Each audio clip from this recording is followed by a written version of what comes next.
warroomsports.com. Get that mobile app. What's up, everybody out there, and welcome to another edition of Inside the War Room. I'm one of your hosts, Devin McMillan, and I'm here with my brothers B. Austin and Jimmy from the War Room. What's up, fellas? Hi, plus size ladies. At me. What's up, everybody? All right, and we got some special guests on the panel today. From ESPN, we have the Numbers Never Lie crew. We got Jemele Hill, Michael Smith. What's going on, y'all? Hey, how you doing? All right, and also, you know, from the His and Hers podcast, we can't leave that out. That's the newest sensation on the airwaves. But we'll give y'all a chance. You know, we'll all talk about that before we get out of here today. So we're going to jump into a few topics here, you know, bust it up, throw it around the round table a little bit. And we got to start with the NCAA tournament because March Madness is in full effect right now. Like Jimmy was just saying before we got on air, everybody's saying that they picked Dayton because Dayton just beat Ohio State. So everybody's a genius right now. But let's just go around. I want to know who everybody has in their Final Four in their championship game and ultimately their champions. We can start with our guest, Jemele. Well, my Final Four is Louisville, Michigan State. Of course. Look, don't act like I'm a homer, all right? I don't have them winning the title, unlike every analyst at our network, okay? Hey, also the president. Yeah, also the president, thank you. So I do have some objectivity. I have Wisconsin. They look pretty good today against American. And Florida. I have Florida winning it all. Okay. It ain't that hard to look good against American, though. Well, I was gonna let that go. I wasn't gonna even reply to that. I got Florida winning it all. I took Wichita State just cause. I mean it, because it's like, you know, not that they're undefeated, but it's just like so many people are like, oh, they got the region of doom and they'll never make it out. I'm like, well, tell it, I'll pick it. I picked Iowa State only because Jemele was tired of everybody picking Michigan State, so I'm like, all right, I'll just pick Iowa State. And I picked Florida because obvious reasons. Oh no, I picked Arizona. I picked Arizona out of the West. Okay. I just give a collective shrug to my picks, even though we just talked about this before we came on. So I did not pick Dayton. Yeah. No one picked Dayton. Everybody tell me they picked Dayton. I don't believe. They need more people. Dayton didn't pick Dayton. Yeah, this is true. I mean, since we're doing a homer thing, you know, I got St. Joe's winning it all. It's like, nah. My Final Four, I got Kansas, Michigan State, Arizona, and Louisville. And I have Michigan State and Arizona meeting in the title game with Arizona taking the whole thing. Kind of like Mike said, I kind of shrug at my picks. Like I used to overthink this whole thing, but now it's whatever. Yeah, my picks, all the trash I talk. I have Florida, Michigan State, Michigan, and Wisconsin, with Florida winning it all. So all the trash I talk about Michigan State, and I have them in the Final Four as well. So, but I do have Florida winning it all.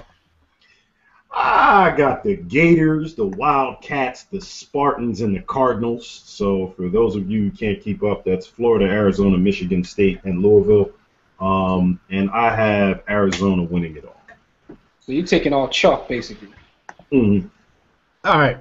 Let's switch gears a little bit. You know, people. I know a lot of people want to talk about the NCAA tournament, but we had a topic come up this morning on our Facebook page. Now, I'm not going to phrase it like they phrase it on the Facebook page because they were kind of throwing one person under the bus. But I don't know if you guys have seen this NFL.com bracket. You know, since it is March Madness, they're doing all kinds of brackets. So now they're doing the brackets to try to get to the greatest NFL quarterback of all time. Oh, word? This, if you guys have seen the bracket, let's just throw it out this way. Who on this list do you guys think don't deserve to be there? Well, first off, they have Russell Wilson on the list already. I know some people had a problem with McNabb on the list, but I mean the whole list, like, come on, I mean, it's out of control. Russell Wilson is not the, you know, maybe. I mean, then again, it's 32 quarterbacks, right? Nah, he's not top 32 yet. Yeah, but all right, let me tell you how they broke it down though, because the bracket that Russell Wilson is in is called the Right Now bracket. So they have Tom Brady, Eli Manning, Drew Brees, Ben Roethlisberger, Aaron Rodgers, Philip Rivers, Peyton Manning, and Russell Wilson. Now, because you named McNabb as well, he's in the Generation X bracket, which Tom Brady and Peyton Manning could be in, but they're not because they're in the Right Now bracket. They're still playing. I think that kind of loosens up some room for people like McNabb to be in it. So I'm not as mad Okay, as I got you. Some people were when we were talking about it on Facebook this morning about McNabb being in there, because if you look at the way they structured the brackets, I got you. who else you going to put in there if Manning and Brady and those guys are in this one? What do you guys think about this? Personally, I'm in a position where I don't particularly like. I took offense to the fact that Russell Wilson is in there, not because I think that he's totally garbage, but there are so many quarterbacks right now that I feel are beyond him. Hold on. I don't understand where the basis is for his. Well, hold on though. I mean, some of the guys you're saying that were above him, weren't they also in there? Well, how many quarterbacks in this bracket? We fell out. We missed that part. How many quarterbacks in it? 32. It's 32 brackets. total. I mean, it's 8 quarterbacks in each this bracket. is right now. This is all time. This is all time, but the way they broke it down by having different It's regions. by errors. It's by errors. So the region that Russell Wilson is in is called the right now region, which also has Brady, Manning, guys playing right now. So it's 16 then they have, right now. Is 16 right now? And no, you said 32. So it's 8 right now. Yeah, 8 right now. 8 right In now. other words, they hit top 8 quarterback right now. Is basically what they're saying. Basically. Yeah. So is Russell Wilson a top 8 quarterback right now? That's the question, I guess. I guess it Hell just depends no. on how you measure it. Like, I mean, if you talk about, I mean, a lot of people think the quarterback that wins the last game is the best. I mean, people were like, well, Flacco is the man right now. Just like, but if you're building a team, do you start with Russell Wilson? Like, intangibles, I guess, but. I'm just curious. Did Andrew Luck? I would say, did Andrew Luck make the the 8? No. Let me read this 8 again. Let me read the right now for you again. It's Tom Brady, Eli Manning, Drew Brees, Roethlisberger, Aaron Rodgers, Phillip Rivers, Peyton Manning, and Russell Wilson. Everybody with a championship, and then add Rivers to it. Everybody but Rivers. They're doing their own thing. Yeah, they tripping. And to your point, Mike. And Jemele, like Andrew Luck is excluded. What is the basis for putting Russell Wilson in that grouping? And I'm not taking a shot at him. I'm not taking a shot at him. What have you done for me lately? He just won a championship. That's what it is. Yeah, but he would have thrown for like 5 yards had they not run the score up. Had they not been willing to run the score up because his coach wanted him. He didn't want Russell to leave that game with only 6 yards. So they threw I'm not after saying I agree. I'm telling you why he's on there. That's what I'm telling you why he's on there. All right.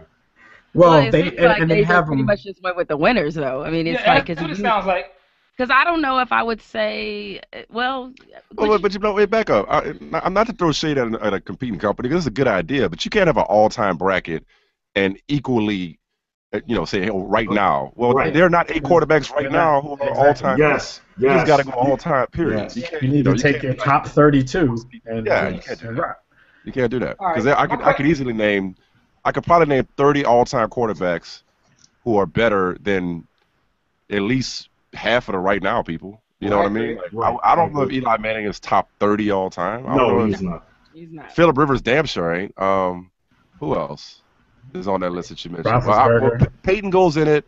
Brady goes in it. Mm-hmm. Statistically, Breeze is in it, but I don't know if he's I don't know if he's top 30. I don't know. I have to think. How about Aaron Rodgers? Aaron Rodgers is a top 30 quarterback all time.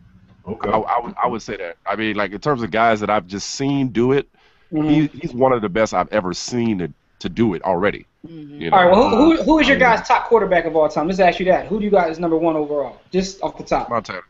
Montana? We're both Montana. Yeah. Yeah, Montana. Okay, got you. All right. Got you. Well, let me read you Montana. guys. Let me read you the Generation X bracket. That's Brett Favre, Rich Gannon, Kurt Warner. Did I say his name in the Gannon was an MVP. He was. Kurt Warner, Donovan McNabb, Get him the F out of here. Sorry. Steve Young, Steve McNair, Troy Aikman, and Drew Bledsoe. I used to be Drew Bledsoe's agent, by the way. 'Cause I used to defend that dude to the death. All right, who's in the other brackets, though? The MTV bracket is Joe Montana, Boomer Esiason, Jim Kelly, Warren Moon, Dan Marino, Phil Simms, John Elway, and Dan Fouts. And then finally you have the Baby Boomer bracket, which is Johnny Unitas, Bob Greasy, Roger Staubach, Joe Namath, Terry Bradshaw, Otto Graham, Bart Starr, and Fran Tarkenton. Yeah, so right out the top, it's some questionable names in there. But I can't. I'm trying to think of people right now. But yeah, you would have to configure it a whole different way because even the errors. I can argue some people in their prospective errors aren't as good as the people that they put on.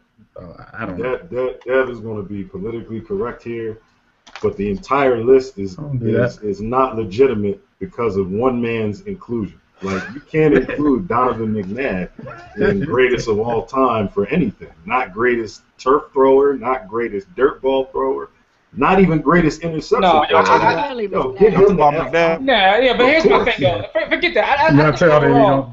Overall, yo, B. Austin, you can't even look at it that way. I mean, Mike is right. Like, the whole thing is a joke. I mean, I agree. How can you include? Yeah, I mean, the way they formatted it is a joke. Like, seriously, you can't get the top quarterback of all time. It's a joke. I love Steve McNair, and he has a co-MVP. God bless him. I can't see him in the top 32 of all time. Who else was in the Generation X bracket? The Generation X, Favre, Gannon, Warner, McNabb, Steve Young, Steve McNair, Troy Aikman, and Drew Bledsoe. Which, by the way, Dev is Drew Bledsoe's agent. I told him that. I used to be, Drew Bledsoe protectionist. I had 3 jerseys when I was growing up, and I thought of myself as a potential quarterback. I had Troy Aikman's jersey, I had Dan Marino's jersey, and I had Drew Bledsoe's jersey. Drew was nice. Tom Brady is lucky. That's all I gotta say. No, but Steve Young, I say this all the time. Like, Steve Young might have been, because we did a top 5. Right. We do top 5 everything. We did a top 5 quarterback list one day. And the one I struggled with the most not to include was Steve Young. Like, from 92 to 95 or 6, might have been the baddest stretch of quarterback. He was. He was sharp. Man. He was sharp. He definitely was. He definitely was. Yeah, Dev, but to answer your question overall, that list is garbage. Guys, Favre or Young? Favre or Steve Young? Don't answer, Jimmy. Steve Young. That's the only answer. Jimmy, how do you feel about Brett Favre? I'm not going to comment on Brett Favre because we'll be in here for another 20 minutes and me slandering. Toss-ups are fun. Do some more of those. I like toss-ups. Do some more of those. Just pick 2. Seriously, they're fun. Just 2. I thought when he said toss-up, he was taking a shot at Favre. Phil Simms and Jim Kelly. That's what Brett Favre does. Toss it up. So Phil Simms or Jim Kelly. I think they went off again though. They went off again. They be right back. But Dev, to answer your question overall, and for the people watching, give us your greatest quarterback of all time. We all agree that this list is garbage. Is Garbitos like Gazy. This list is Garbitos, Sabonis, but a lot of people don't agree. But I'd have to go with Peyton Manning. For a long time, I didn't want to admit that. Dan Marino was the greatest quarterback I'd ever seen for a long time. And I think, Peyton Manning will have a performance like the 7-touchdown game, and that's when I get heart to go ahead and admit things. But because I think that's when I actually started admitting that I had, gone over to that side of things after the 7-touchdown game. But then, a few weeks later, your man in Philly did the same thing. So. Hey, Mike, when you said toss up, we thought you were talking about what Brett Favre used to do. We didn't know you meant comparing players. No, but seriously, if you just say 2 names, like pick one, that's going to inevitably end up being like a debate. Right. Brady or Manning. I mean, Brady or Manning. Oh God, the never-ending one. I was about to say I'm Brady all day. Now, come on, don't pick that one. I got one for y'all. Biggie or Tupac? No, but quarterbacks. Did they drop off again? Right, Bristol. Man. Come on now, Bristol. I mean, we can debate Brady and Manning all day. Forever. Yeah, we can wait. We can wait until after their careers are done to bring that back up. I mean, my answer is gonna stay the same. No disrespect to Tom Brady, but I just think Peyton Manning is better quarterback. I mean, you have the circumstances you have the circumstances that's going to leave their legacy where it's going to leave it with certain people because, we are in the Michael Jordan era of sports where the only thing that matters in anybody's legacy are championships. But, if that was the case, then people wouldn't go out there and play every week. So, Yeah. But man, let me tell you something though. And here's the thing: I can be completely honest. Like I know that you've switched in terms of your greatest all time. You used to be a Marino guy. Now you're a Manning guy. And Manning does play for my beloved Broncos. But for me, the greatest quarterback to ever play is John Elway, and that'll probably never change regardless of what happens from here on out. So I'm just gonna be honest about that. Yeah, I'm just gonna be honest about that. It's never gonna change. You know what I mean? Yeah. Oh, we got him back. Hey, Jemele. You got She's on mute. I think okay. This thing automatically mutes you if you have enough people. Got you. I had a toss up for y'all. I said my toss up. Forget that. My toss up is Biggie or Pop. See? Do we have to? Yes. Oh, it's not hard for me. I'm not, and by It's Biggie. It's Biggie. Yeah, the answer is Biggie. I'm not gonna denigrate you if you pick Pop. Right. That's the thing. I am. It's the fun part and the whack part about toss-ups like that or debates like that is every one of them is not a diss toward the other person. Like Brady versus Manning, most people have. for a second. Yeah, that's like the answer is yes. So if you go Brady or Manning, it's not like the other one is terrible, but it inevitably becomes my guy's bad, the other one is terrible. Right. So Tupac and Biggie, that's just a preference. But on certain days, I may wake up and I'd rather hear Tupac that day than Biggie. So. Right. And that's one of the battles that we have with our audience and folks in our community is trying to let them know that just because we have a preference doesn't mean that we're slighting your choice. Now, in the case of Nas and Jay-Z, if I pick Nas, that's meaning I'm telling you Jay lost that battle, but that doesn't mean that I'm taking a shot at Mel. So. Right, that's just a fact. That's just true. You know what I mean? You just telling the truth. All right, well, now we on that topic. Let me get you guys. I know both of you love Black Thought. Give me your top 5 MCs, though. Ooh. Well, I know Black Thought is his number one. That's indisputable to me. I'm not debating number one. You don't say it's indisputable. Black underrated is number one. Even better, Mike. Why don't you tell her where you rank Jay-Z? He ain't in the top 5. How many? We're not in ours either. How many MCs did you say you can name that were better than Jay-Z? If I'm in a mood to really think about it, about 14 or 15. I agree. I agree with you. I agree. Jemele, y'all are crazy. You by yourself on this one. I am.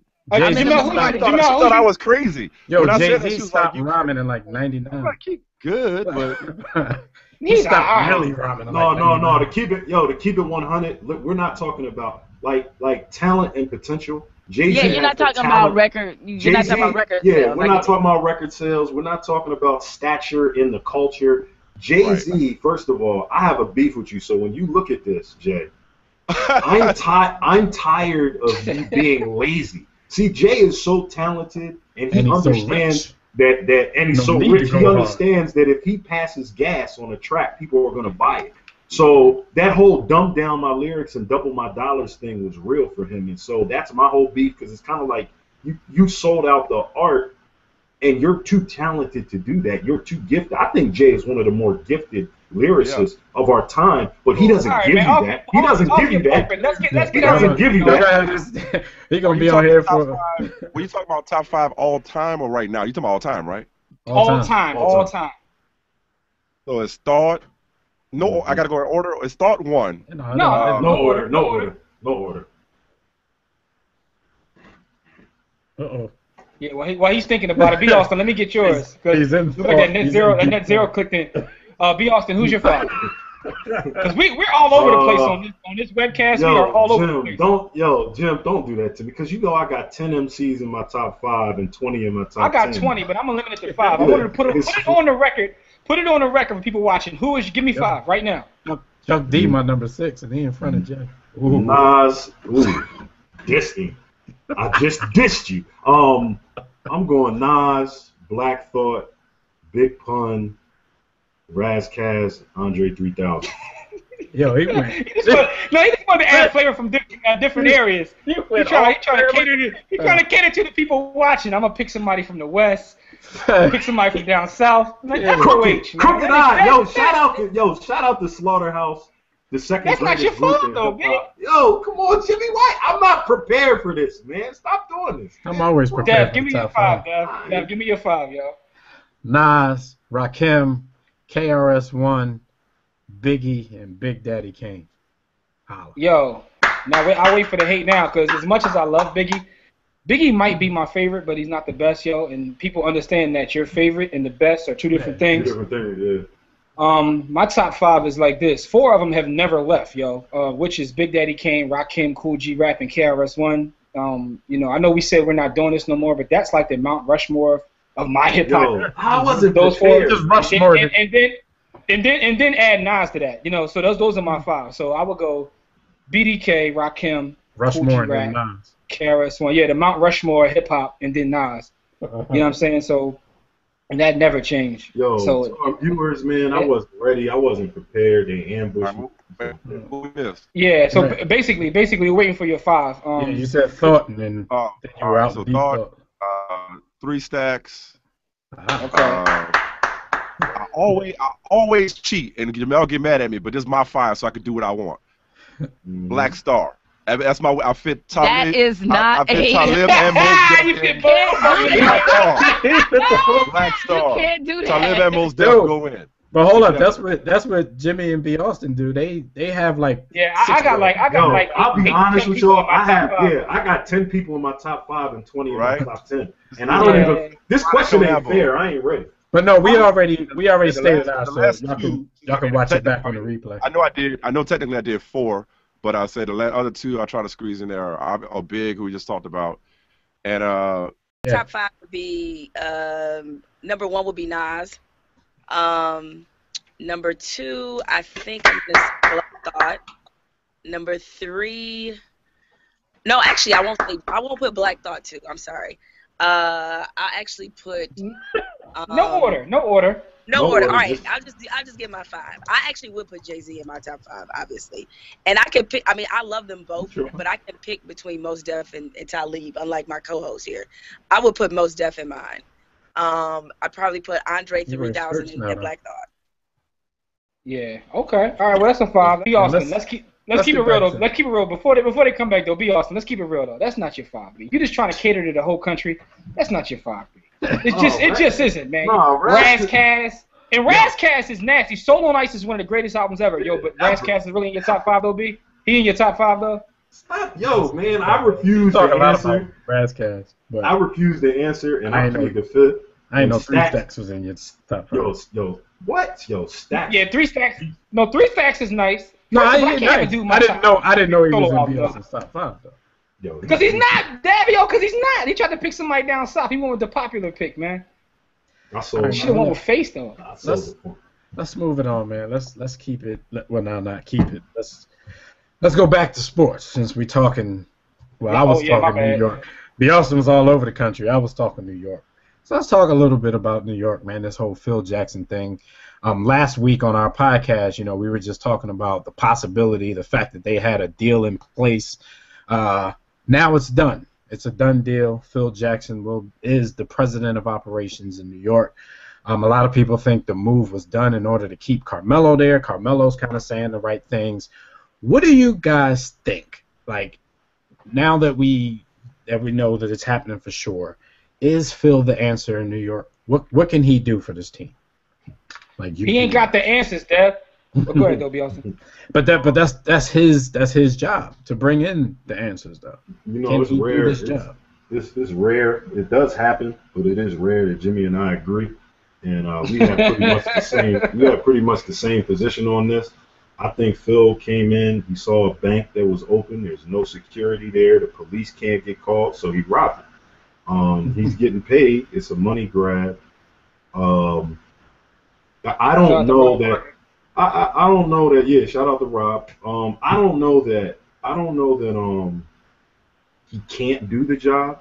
But are the skill sets of being a head coach the same as the skill sets for being a general manager? Putting together talent, managing that talent, running an organization, being involved in the strategy, looking 2 and 3 seasons down the line, matching up the salary cap, playing that game. I don't know that those are skill sets that Phil Jackson has. I'm not saying he does not have them. I just don't know that he does. So I don't know. I mean, but he's the president of basketball operations. You're gonna have people who specialize in that.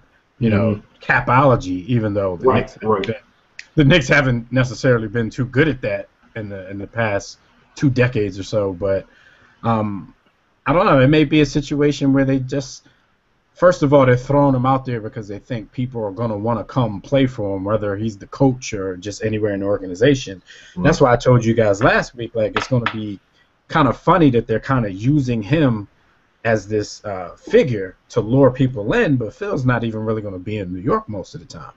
So, but you know what, Dad? Here's the funny thing about it. Melo already made comments saying that he would change his game. He would do whatever Phil says is necessary. People want to learn under the zip. And the one good thing I saw come out of this is Dolan basically say, listen, I'm taking a back seat, everything basketball related. Let Phil do that. That's kind of what happened in Denver with Pat Bowlen, the Broncos owner. You don't even see him anymore. He handles the business side. Elway runs everything football. And, you know, he's had success doing that. So let's see what the Knicks do. Basically, by Dolan stepping out, I think that's a positive, whether Phil Jackson came in or whether B. Austin came in. The fact that Dolan is, getting out of the whole basketball operations part is a good thing. And you made a good point, Dev, in terms of him having a team to put together.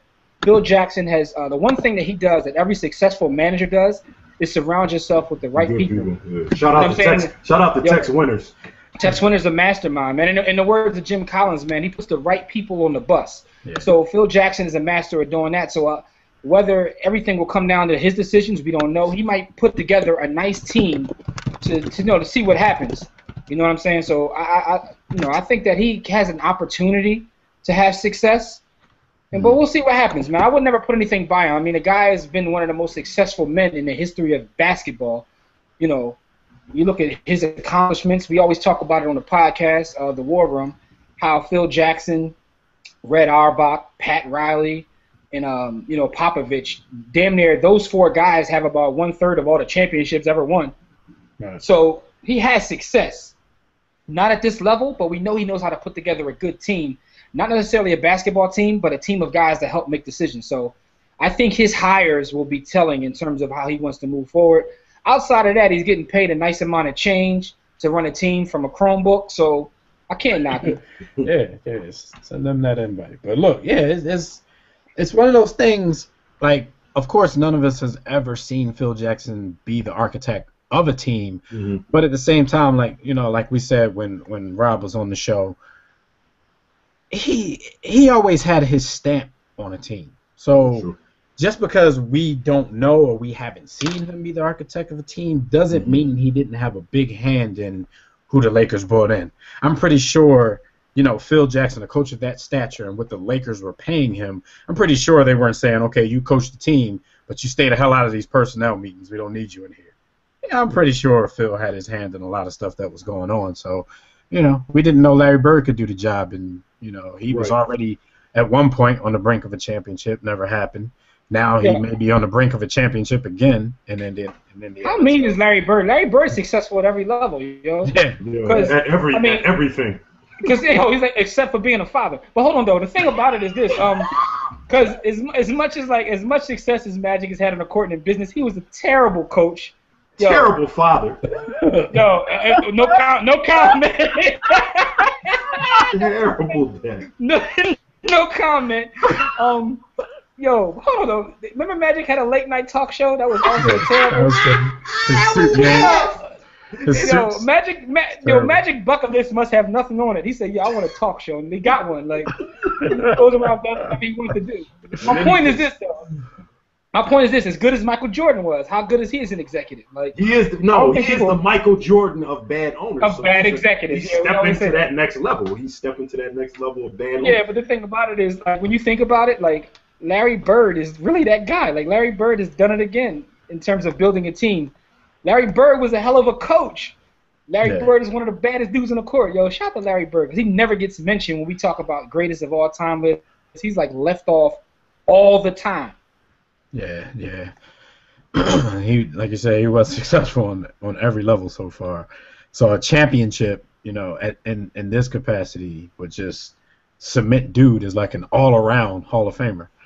But, it's sort of like Pat Riley, although Pat Riley wasn't that, great as a player. He was a great college player at Kentucky, but not that great player in the league. Shout out to Pat Riley on his birthday. I think he's like 69 today. Yeah, shout out to him on his birthday. But Pat Riley has done it all as an executive, as a coach, and all that. Like B. Austin beats up the keyboard. Well, speaking of Patrick Riley, let's talk about his team, the team that he put together, the Miami Heat. As we go into the stretch of this NBA season, they're going for a three-peat. Can anybody beat the Miami Heat right now? I know early in the season, everybody was looking at Indiana. They don't look as tough as they looked early in the season, but they're still a force that's going to have to be reckoned with, somebody they're going to have to contend with. You have some of the teams that were terrible in the beginning of the season starting to make a little bit of a move. Your Brooklyns of the world. Chicago's always going to be hovering around. And can anybody beat the Heat? I mean, before we even go to the Western Conference, can anybody have a chance coming out of the East over this team? Well, here's the thing. We had a discussion about this, and we were talking about how the Pacers, everybody looked at the Pacers being that team, but now the Pacers, they're also struggling.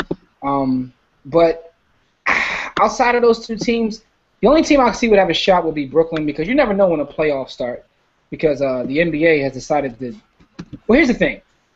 You got Brooklyn. If you look at the rest of the teams coming out of the East, I can't see none of them in a 7-game series beating the Heat. That's the thing. It's a 7-game series. Because the NBA added 7 games to the first round, which I think is ridiculous. But you're not going to see that many upsets with it being 7 games as opposed to being a 5-game series.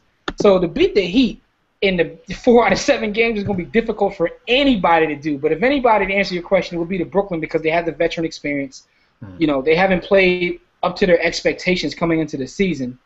But again, if you just get in the playoffs, it's a brand new season, and we'll see what happens. Yeah, and Chicago is that team that's going to put everything on the line night after night. They're going to get some surprise victories. They're going to look like they're in it. But all in all, it's going to end like it ends every year if they have to go up against Miami. Now, I do hear a lot of people saying that they think Chicago might be able to take Indiana out, which would probably make things easier for Miami. Agreed. Being a fan of the NBA and a fan of a team that's not relevant right now, I wouldn't like to see that happen, because with all the hype, I want to see Indiana and Miami go at it again. And, whoever the best in the West is, that's questionable and arguable. I like to see the best teams go at it, and the best teams end up in the finals, because, like I said, my team doesn't have anything to do with it this year, so why not see the best that the NBA has to offer. But as far as anybody beating the Heat, man, it's difficult for me to think that. When the season started, you guys know, I was trying really hard to go out on a limb. I picked Chicago to win the championship, but Derrick Rose coming back. We slandered you about that on the last. I know. I watched it. But it's I don't know. I was trying to go out on a limb, but even now, if I think back to how I was feeling the first day of the season, when we did that video, I don't know how much I really believed that. I think I was just trying to go against the grain and be different. But that's how I was picking the Clippers. Miami is a type of team when everybody thinks that they're about to fall off because they're going.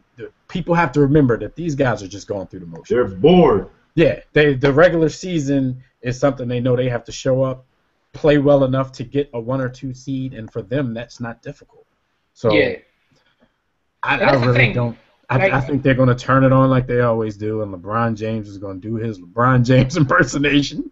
Yo, that's the thing, man. Listen, man, it's whether you love, hate, or whether you're a sycophant that wants to tattoo his jersey on your body, you got to give this man respect, man. LeBron does things in the court, yo, that I just sit there and be like, come on, cuz. Like, come on, cuz.